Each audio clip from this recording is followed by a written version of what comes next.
pardon. You look like you just ran 90 yards with a kickoff return. Yeah, well, sip carefully. This may dissolve the fillings in your teeth. Now, considering that my brother's always broke and that vodka costs more than fruit juice, I think we're reasonably safe. I think you're right. Have you seen Hal anyway? No. Hey, you just Brandon. That's right. Howard Dubberly. I live here. Howard, this is Story Barber. Oh, Hal's sister. Mm-hmm. Do you know where he is? Out back. A couple guys had their own party going when they got here, and Hal's a house bouncer. I'm from Norman. Oh, really? I think I saw every pass he ever picked off there in college. Man, you're my idol. Well, I hope he's not boring you, because I could listen to this for hours. Basketball's my thing. Oh, you're on the squad here? Yeah, I'm on a scholarship. I got some interest from a few big schools, you know, but I like the situation here. They make it important, but they let other things count, too. You know what I mean? Yeah, I know what you mean.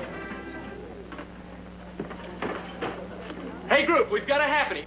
There's Hal. Everybody make like better ones. We're folding up the tent and moving to the beach. Would you believe my brother used to care about his appearance? He's a real fashion plate. Hey, you made it. Yeah, how you Good doing? to see you. Hi, No. sis. You meet the twig? The twig. I guess it fits. Better than that turtleneck. Hey, grab some more food. You can ride with me and Ann. Oh, I can't. It's after 11 now. Tomorrow's an eternity all by itself. I got a paper due Monday. I haven't even started yet. Hal, what happened? Oh, nothing. I just had to hustle a couple of guys off.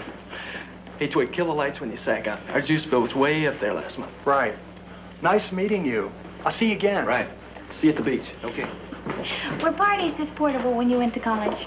No, we just sat around and sipped tea with our white-haired chaperones.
Not big enough. We need a really big fire.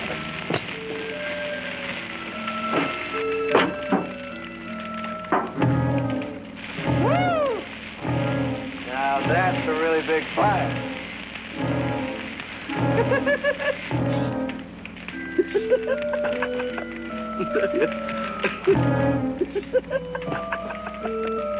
Right, baby. Hey, Roger, Dodger.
Hey.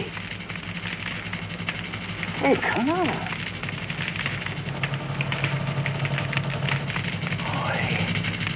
Oh, no. Oh, dear God.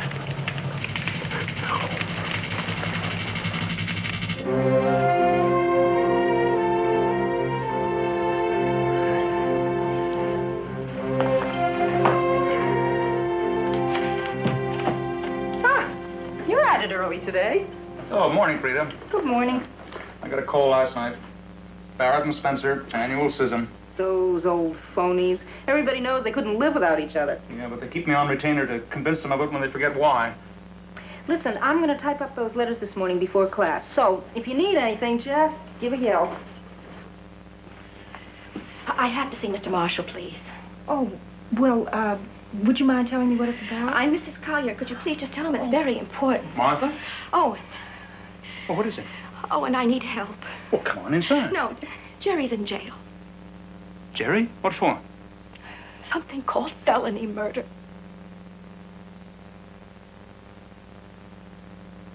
Did you know him? No. I had 2 classes with him. He was a nice guy. He was in my bodybuilding course. He was always putting himself on about being so thin. One time, he said, "Oh, what happened, man? I mean, what happened?"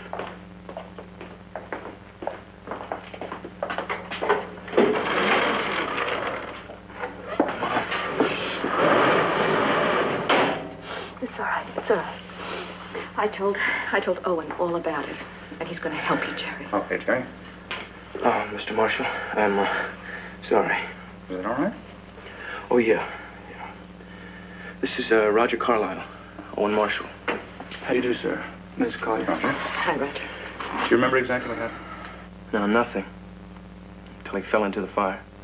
Nothing. It was my fault. I mean, neither of us is a big drinker, but I made Jerry help me celebrate. I just got the word on my physical, 4F, asthma. I mean, we had to celebrate, right? My life's my own. Nothing to mess it up but me. Whoopee. Look how long it took me. Look what I took with me. Owen, if the boys don't remember, couldn't you go into court? Mom, please. I want you to understand something. What happened makes us as sick as it does anybody else. But we are scared, too. We're scared of what can happen to us now. We killed a guy. We didn't mean to. But he's still dead. Now, look, I don't mean any disrespect, but Roger's already got somebody coming in who might be able to help more. I mean, like maybe he's the best there is. Oh, who's that? Grant Chase. Oh, there's no maybe about it. Grant Chase is one of the very best. You've already spoken to him? My father. I see. And I figured since he's already coming in anyway that... Jerry, regardless of who you get, I would strongly advise you to obtain separate counsel. Why? We did it together. Well, that doesn't preclude the possibility of some conflict of interest developing. And if it should, then you will need individual representation. I'm sure Grant will give you the same advice. You know him? Oh, yes, he's an old friend. Well, then you'd probably see things pretty much the same way. Well, we could find out. Oh, that's great. Look, I hope I didn't sound unappreciative, but... Not at all. Now, I want you to try to remember exactly what happened last night.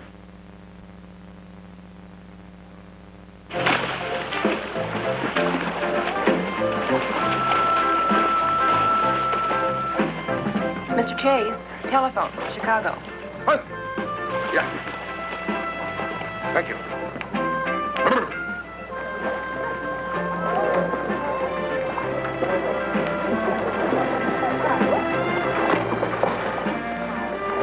Hello? Hello? Yeah, Fred. That's not what I asked for, is it? Fred, it was agreed to 10 days ago. Look, if they don't think it's locked in concrete, tell them to look up Ellenstein versus Zubatek. Supreme Court, 67. Yeah. Yeah. Fred, I've got to go. Tell those boys to do their homework first next time. Owen. How are you, Grant? What's it been? Too many Christmas cards. You look great. Stayed in pretty good shape yourself. Well, it takes a little more effort, though, doesn't it? Well, why don't you and Marion take off for a while and take that thing with you? I was going to call you just as soon as I soaked up a little of your son's old client. How'd you know I was coming in anyway? Well, he told me. Who? Your client. Oh? Yes, I've been asked to defend the other young man who was arrested with him. There are two of them? You didn't know? Well, I know. Sam Carlisle called me 5 o'clock this morning, said his kid was in trouble. He'd consider it a great personal favor if I got him off. Well, we're going to be in this thing together. I'm buying the first round. You fox. You old fox. When did you started running after criminal cases anyway, huh? Well, I've known the family for a long time. Huh? How they fixed? They aren't. Same old Owen. Well, we'll try to get you some good press anyway. That always gives business a shot in the arm. Gin and tonic? No, you go ahead, Grant. It's a little early in the day. 2 gin and tonic. You know, I have to admit I was a little surprised that you accepted this case. I mean, it's not exactly the biggest one ever to come down the pike. Well, it isn't often that Sam Carlisle asks for a favor. He's the kind of a guy I'd like to have owe you one. I guess I don't know the name. Of course you do. Carlisle Imports owns half the West Coast. And if he says Junior's in trouble, it behooves me to get him off. You know, saving hoods from death row is all right for the old bank account and making a few friends with muscle, but it isn't as satisfying as saving an innocent kid from a bum rap hung on him by an overzealous district attorney. You know what I mean? I'm not so sure. It doesn't quite sound like we're on the same case after all. Yeah, a man's clients paint his public portrait. I guess mine could stand a little retouching. You mean a few lines here and there to show that you're impartial and where you spread your talents? Old times. New triumphs. Grant, it's Herb Levias. They're counting on you being at a cocktail party at 6. All right, I'll be there. I am sorry, Owen. I have to fly down to Dallas for a lecture. I won't even be able to see the boys today. I wonder if you could check out bail for 2 charges what I've got, huh? Okay. I should be back by mid-morning and we'd dig right in. We're going to have a lot of fun with this one. Well, I guess that proves you don't really know anyone as well as you think. Meaning? Meaning I didn't think you'd take this case. Oh, Jess, it was a tragic thing, and I know how you feel. I don't think you do, Owen. But maybe you should before you figure on me for something I can't deliver. I don't think I can work with you on this one. Jess. I can still hear him, Owen. The last thing he said to me, to anyone maybe, was see you again. He was a good kid, Owen. He had his head on right. And then along came those 2 irresponsible punks, raising hell, and now he's dead. Has it crossed your mind that that attitude may be a little irresponsible on your part? Yeah, but that's the way I feel. Those 2 boys feel worse about what happened than anybody else. Maybe, but they're not getting my sympathy. And feeling the way I do, I wouldn't be much help. Leave it to the other guy.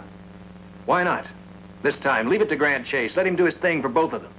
Because I don't believe it would be in Jerry Collier's best interest. So you're going on the case? Yes. With the best defense I can provide.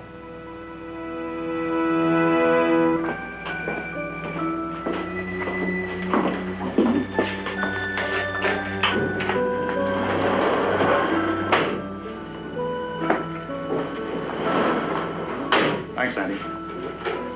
I thought we should have a private talk. Did you talk to Mr. Chase? Yes? Are you going to be able to work together? I think so. Oh, that's great. That's a relief. When's he coming in? A little later. That's great. Sit down, Jerry. Have you been able to remember anything more? No, I mean, I've tried. We both have, but it's still a big 0. The whole night. You do remember crashing the party? Yeah. And after that? And nothing. Well, you know, we were really tanked before we got there. Did you make any threats when you were asked to leave? I don't know. Maybe. I just don't know.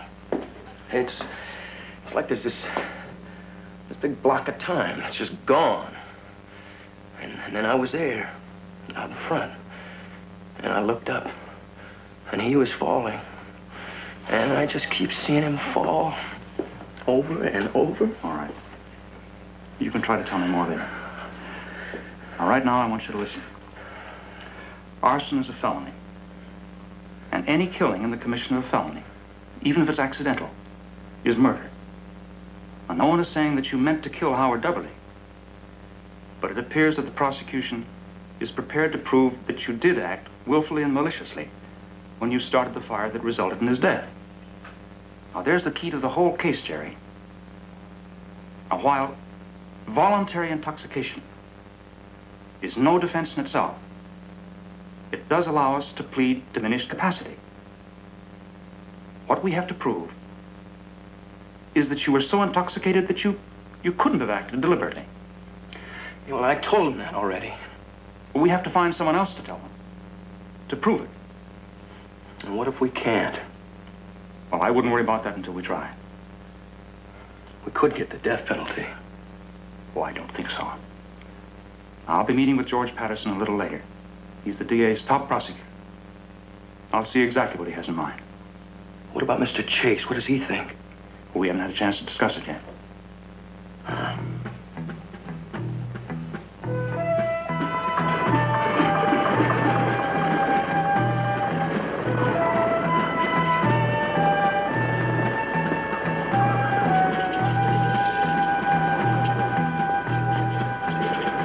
Anybody home? Owen. Oh, how's it going, George? Well, it's not ready for a boat race, but at least it stays on top of the water, usually. You want to try it? No, I'll take your word for it. Besides, some of us still have to work for a living, you know. Ah, there ought to be a law against that. Well, if you're out here working, it must be on me. The arson murder case. Talk to me. Oh, I may let our new deputy cut his teeth on it. I'd expect you to give him a few scars, but he's a good man. No death penalty, right? Well, I know how you feel. It's not like they're hardcore criminals. But I know how John Q. Citizen feels about all that rumpus on our campuses. It's still only a possible second degree. More likely manslaughter. You're co-counsel on this one, aren't you? Yeah. Well, are you both ready to come in, sit down, and talk about it? Well, not yet. He had a speaking engagement that took him out of town, but we intend to go over the details later today. A speaking engagement out of town? Well, who in this neck of the woods is that fancy? Grant Chase. Wow. That is fancy. I guess he figures he'll just breeze right in, sweep everything under the table. Between speaking engagements, huh? No, I don't think so, George. He's just a busy man. All we've really had a chance to agree on so far is in asking you to consent to bail. No bail. George. I didn't set the precedent. You may just have set a record for shifting gears. Easy, Owen. If we're going to lock horns, let's do it where it counts. Oh, I see. No deputy either, huh? George, I don't think you're just suddenly determined to test yourself against me. We stopped keeping score too many years ago. And with me behind by a wide margin. Still, maybe this will give me a chance to even the score.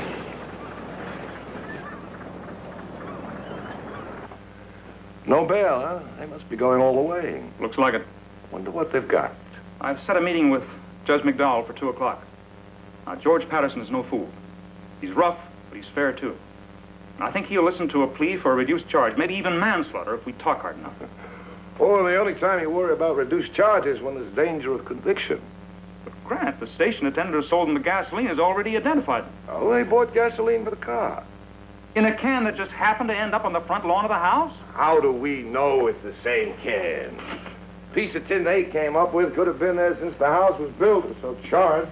And the vodka bottle, the one with their fingerprints on it? They were drinking a little. No, Grant, they were drinking a lot. That's the core of the case. We have one chance to save them from the death penalty.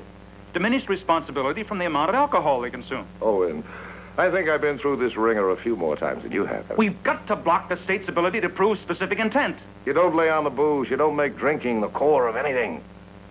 Well, let me explain something. In a case like this, the first step in getting a client off is to make a jury like him. And I guarantee you that no jury in the country is going to care about 2 kids who are painted as drunken, irresponsible, unthinking troublemakers by their own attorneys. So you'd turn it into a personality contest with their heads for prizes. Well, what have we got to worry about? Who saw the fire started? Nobody. What kind of an arson expert can you have in a community like this? I'll have him so confused he won't even see the coals I rake him over until he's so blistered himself he'll have absolutely no effect on the jury. Let me ask you something. Does it matter at all to you that Jerry and Roger actually started that fire? They don't dispute it. No, it does. But they don't admit it to a jury. But you still have to face it. If I can't do that, Owen, I'm in the wrong game.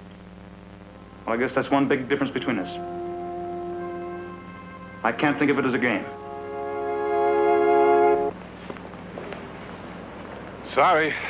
I couldn't help you let loose of that tiger you got by the tail. Why, George? What does it matter to you if I want my client to have a separate trial? Oh, it matters all right. You see, I've been studying your partner's cases. He's a sharpie. Yeah, his favorite technique seems to be selling his defendants as nice guys, you know, the all-American boy from down the block. Nothing to be afraid of. Nothing to hide. Well, now I know you're not about to put your man on that stand, Owen. But how are you going to keep Chase's man off?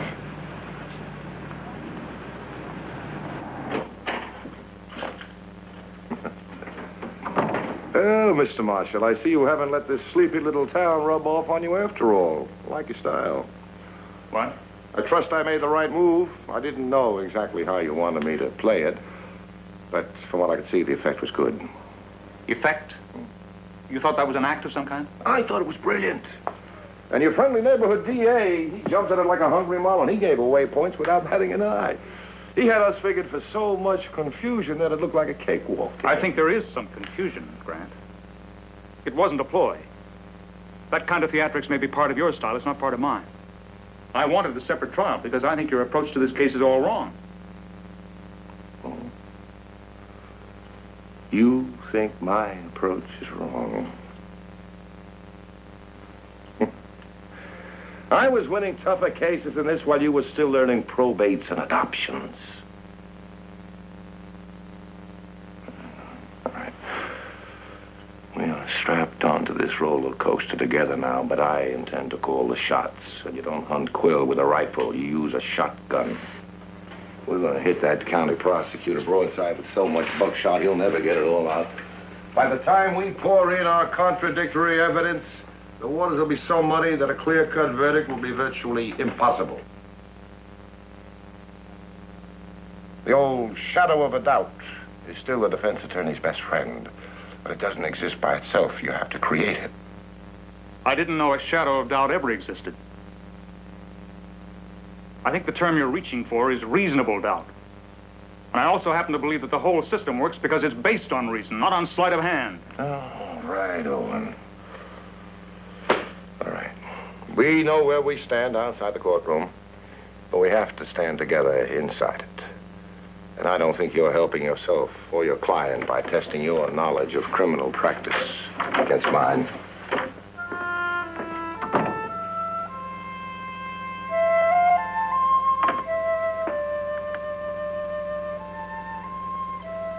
Are you all right?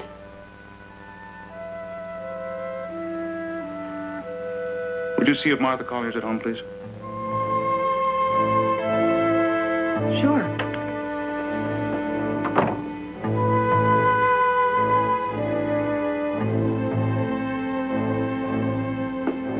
I don't know, Martha.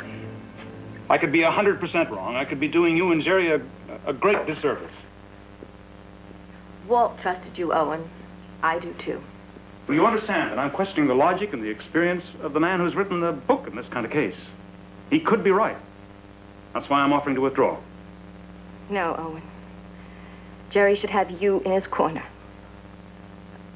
Look, I don't know this Mr. Chase. I don't know whose theory is right. But I know you, Owen, and I know you care for Jerry more than just winning or losing a case. And it's his life we're talking about here, and in a matter of life and death, well, I can't turn to a complete stranger.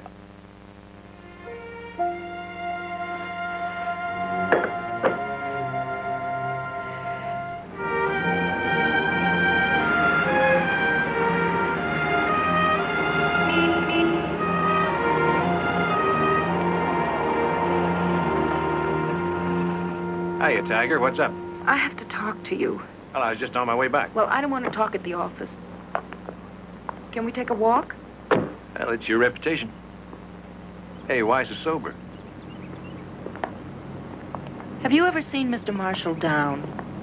No, not really. Well, he was really down today on himself. He and Mr. Chase had a real go-round about how to present the defense. What'd they disagree on? I don't know. I wasn't in the room, but it was a beaut. Chase comes in full of smiles and charm and then sails out like an iceberg. And then Mr. Marshall asks Jerry's mother to come over. I think he's going to withdraw. Why? Because he has always held Mr. Chase up as a benchmark for his own accomplishments. And now he hears from Mr. Chase that he doesn't know his hat from third base. I thought you said you didn't hear what they said. Well, I didn't. I didn't have to. It was just written all over Mr. Marshall's face when Mr. Chase left. He needs help, Jess. Now, you know how I feel about those two kids. Well, how do you feel about Mr. Marshall? You know, for a girl, you really fight dirty. Are you going to help? Well, I guess I can at least give him a sounding board.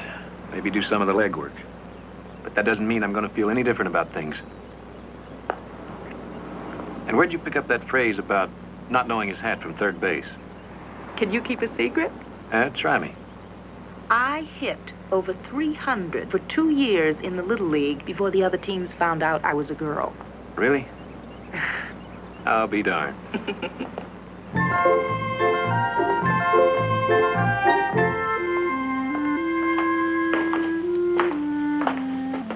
Yeah, that should about do it. That's very good. Thank you.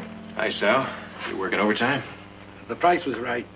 Besides, in this case, it was a labor of love. Mr. Chase, I'm Jess Brandon. Yes? Well, I work with Owen Marshall. I'd like to talk to Jerry and Roger a few minutes. You're not an attorney of record on this case, are you, Mr. Brandon? No, sir. And I'm afraid I don't understand your presence here, or Mr. Marshall sending you out. And even if you were part of defense counsel, you have no business discussing anything about this case with my client without my permission. Well, Mr. Marshall didn't know I was coming. I'm afraid that doesn't surprise me too much either. There's a lot of things Mr. Marshall doesn't know about. You can open up now. He's all finished. And you might show this gentleman the way out. I think I remember the way out, Mr. Chase. But thanks for the courtesy. Jerry, you and I will definitely be talking later.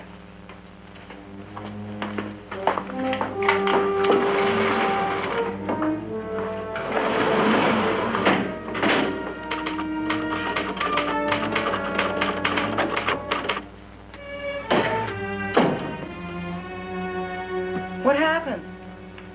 I met Mr. Chase. What did you think? I think I'm glad you spoke up when you did today, Lady Love. It reminds me of some of the front office types we have in pro football. You couldn't carry your helmet onto the field without spraining an ankle. But somehow they always had a way of looking down their noses at you. Where's the cream? Oh, I'll get it. Never mind. You know I'd help Owen on any case before I'd let that egomaniac stomp all over his self-respect. Owen's 10 times. Thanks, both of you. I'd be quite a hypocrite if I didn't admit that my own ego could stand a little more of that right now. But maybe that's what's gone wrong around here. Everybody on this case seems to be on an ego trip. Personalities have become more important than the point of law. Martha Collier threw it back into focus for me today. She said, it's Jerry's life we're talking about. And she's right. I've assumed direct responsibility for Jerry Collier's life. And if you're going to help me now, Jess, then we can't let Grant Chase or his reputation stand in the way of that responsibility. And if he does, let him look out for himself.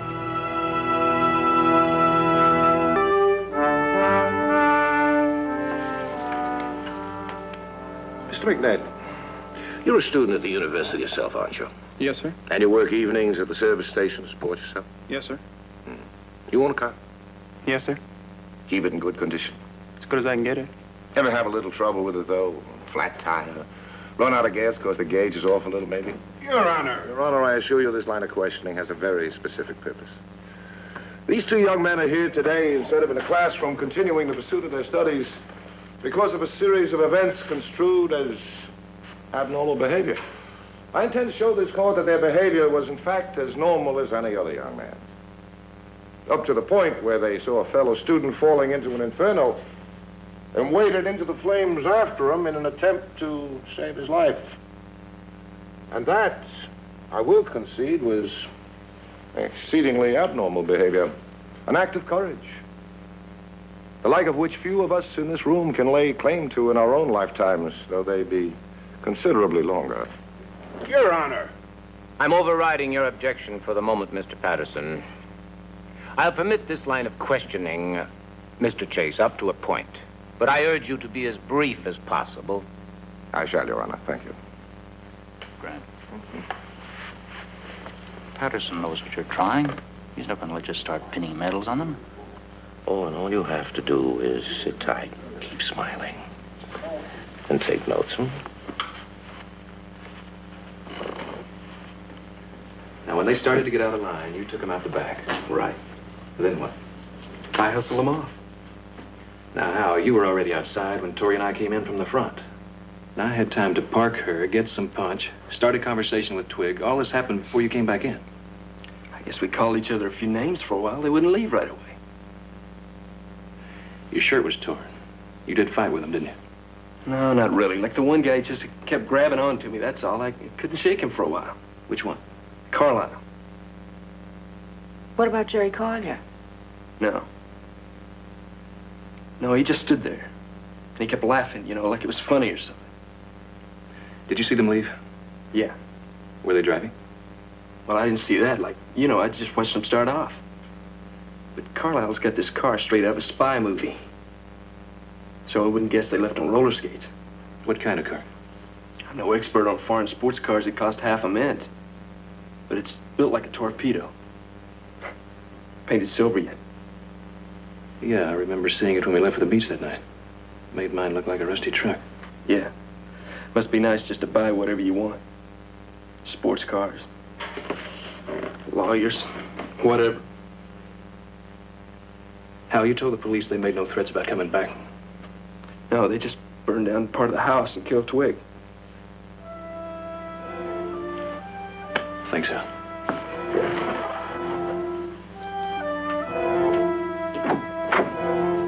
Well, it sounds like Mr. Marshall was right when he said that they were too drunk to form any kind of specific intent. We still don't have any proof. Yeah, and we talked to everybody. Maybe not. What do you mean? What was Roger's car doing there if he and Jerry had left? Well, maybe they realized that they were too drunk to drive. I mean, they already said they don't know how they got to the filling station and back. But we assume they drove. Well, they couldn't have walked that far, Jess. Not if they were as drunk as they said they were. Right, but they needed wheels. And going down and coming back in less than what, an hour? Cab companies don't show any record of driving them. And Roger's car still didn't move. They could have hitched. Yeah, but let's check something else out first. We might get lucky. What? There were a few cabs making runs to all the houses from the campus that week. Not regulars, gypsies. Might be worth a shot. You're a very smart person for a football player.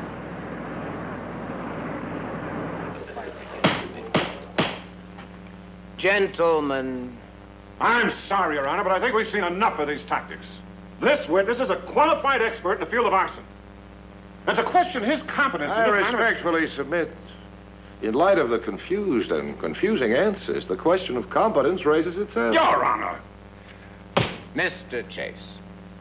I'm sorry, Your Honor. I hope so. And Mr. Patterson, your objection has already been sustained. Now I ask you to please take your seat. Mr. Chase, will you please rephrase your question to the witness? Thank you, Your Honor, but there's no need for further embarrassment. I withdraw my last question, and we have no others for this witness. Thank you, Mr. Potter. You may step down.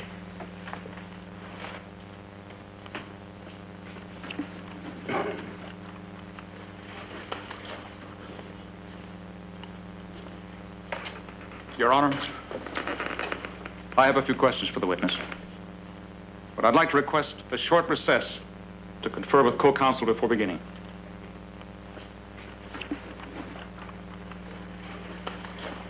I think a recess might be in order at the moment for many reasons. After your conference, I'd like to see both of you in my chambers. And you, Mr. Patterson. Court will reconvene at 3 o'clock. Owen, don't you ever do that to me again. What about what you did to Carl Potter? He buried himself. No, you cut him up beautifully, just like you said you would. And in doing it, you cast doubt on information we need to establish the state of mind of those two boys. Owen. The way that gasoline was thrown. No sober person would have thrown gasoline on a raging fire. We could convince the jury. Owen, I told you to forget that line of defense. And I'm telling you, I won't be party to what you're doing in there. I have to talk to my client about the testimony he's going to give. Grant, you're underestimating Patterson. He wants nothing better than to get at one of those boys on the stand. Are you finished? No, now back off, Grant. Everybody makes a mistake sometimes, genius or not. Now, I can talk to Patterson. I can still get second degree. They'll be eligible for parole in 2.5 years. If you'll help, we can even reduce it to manslaughter. You're running the risk of making them pay far more than they should for what they did. You're gambling with their lives, Grant. And whether you'll admit it or not, you're losing. Owen? Owen? You put Roger Carlyle on the stand yet? No, but you just come into that courtroom and you'll see me do it. Mr. Chase, if I see that, there are going to be a lot of sorry days in your future. This is Joe Boyson. He drives the gypsy cab. That's why I didn't say anything, I guess. I mean, I didn't want to get in trouble for picking up a few bucks for driving an unlicensed cab, you know? Besides, I just thought that they did it, and it really didn't matter what I saw. Tell us everything you did see, Joe. Well, I see these two guys trying to make it in their car out in front of the house after I just dropped somebody off up there. And, I mean, like they really didn't belong behind the wheel of a car, you know? And so I figured that I'd pick up return fare and maybe I'd keep somebody from getting hurt. Do you remember getting in the cab, Jerry? No, sir. Roger? Go on, son.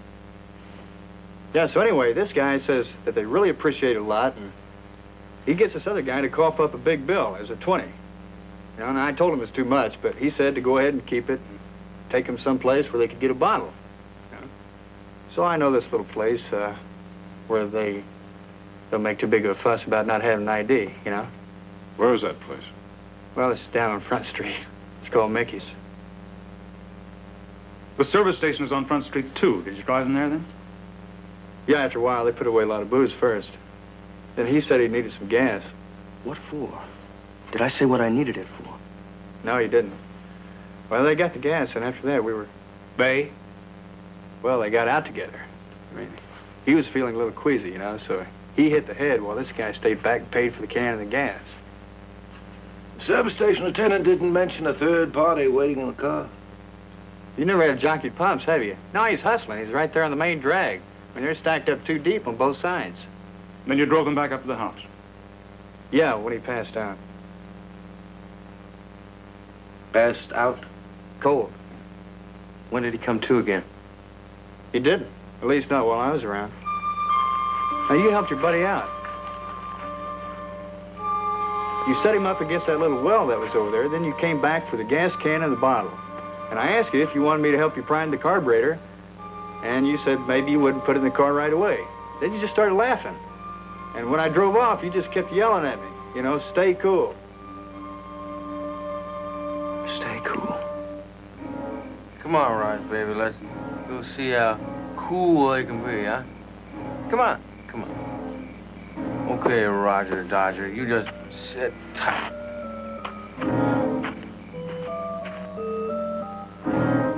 That's right. You were out. You were just sitting there. Like you said, you were just sitting there.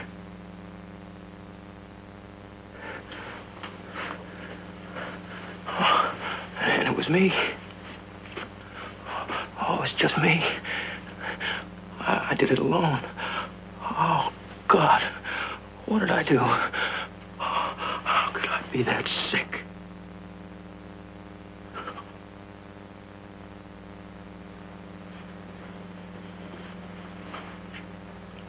Let it out, Jerry. Let it all out. I know it doesn't help much right now. But you're not the first person who's done something that they would never have thought of doing if they hadn't been under the influence of alcohol or drugs. And that's why we have laws to control their distribution and their consumption. Gentlemen, I know this is a criminal proceeding, But does anyone here want to call this young man a criminal?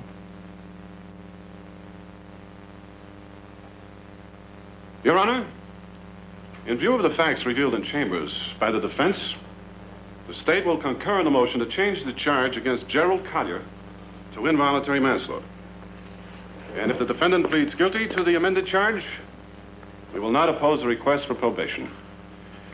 Now, in the case against Roger Carlyle, we will accept the motion to dismiss in the interest of justice.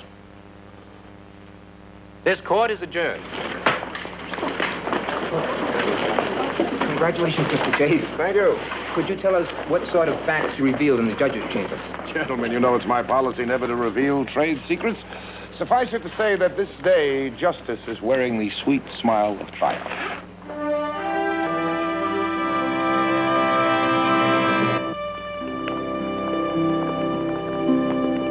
Mr. Marshall?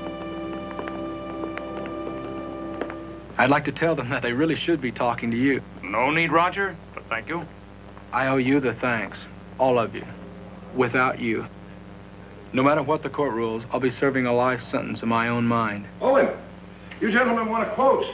Here, put this down. It may sound a bit prosaic, but in a system that concerns itself with truth, we can't afford to let it be forgotten. All of us make mistakes sometimes. Some of us, like the young man inside, pay for theirs publicly. Others live with theirs privately. And I'm not at all sure which is the most fortunate. But I am very sure that I would be remiss if I failed to publicly thank my associate in this case. Owen, nice job. We keep in touch, huh? And now, if you gentlemen will excuse me, please, I do have a plane to catch. And you, young man, you can drive me to the airport. Looks like you were right. What's that? You can't really leave it up to the other guy, no matter how big he is. Well, I guess that's one of the big ones in life, Jess. We all have to find it out for ourselves.